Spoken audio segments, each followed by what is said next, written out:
His body has turned against him, but his mind refuses to let go just yet.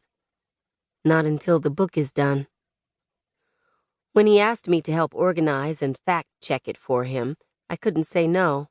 Not to Sebastian Crow, the career journalist who is writing his memoirs as he nears the end of his life.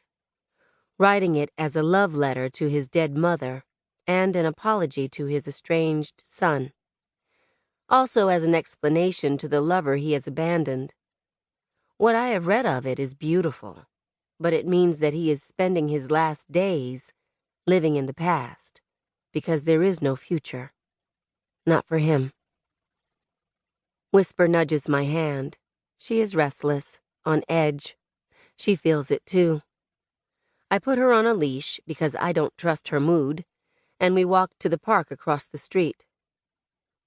There's a man there who has been trying to pet her, so we steer clear of him in a spirit of generosity toward his limbs.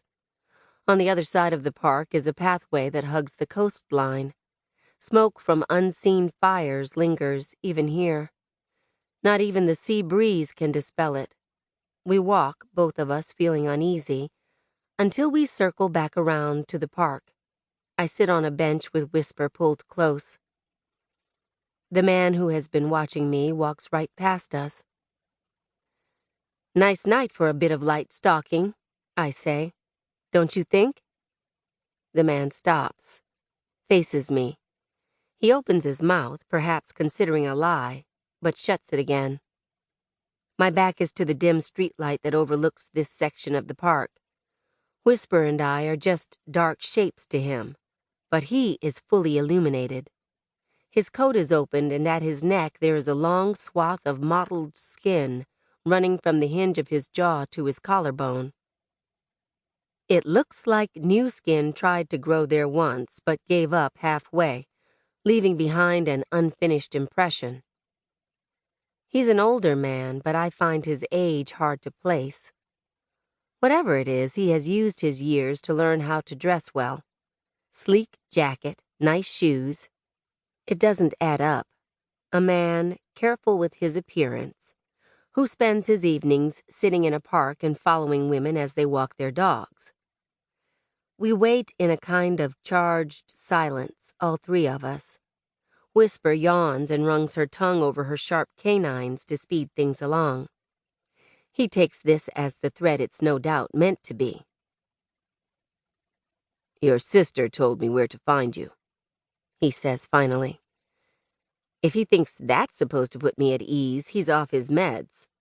Lorelei hasn't spoken to me since last year, since I stole her husband's car and ran it off the road and into a ravine. But I decide to play the game anyway. What do you want? Damned if I know, he says with a rueful smile. Taking a trip down memory lane in my winter years, I suppose. And what's that got to do with me? I knew your father once. It's a good thing his voice is soft, because said even a decibel louder, that statement could have knocked me on my ass if I wasn't already on it. May I sit down? He gestures to the bench. There's something odd about his tone. His enunciation is too measured for someone confronted by an unpredictable animal. I wonder if the scar at his neck has anything to do with his casual demeanor. If he is one of those men who is so accustomed to danger that it doesn't faze him anymore. No. Knew my father from where?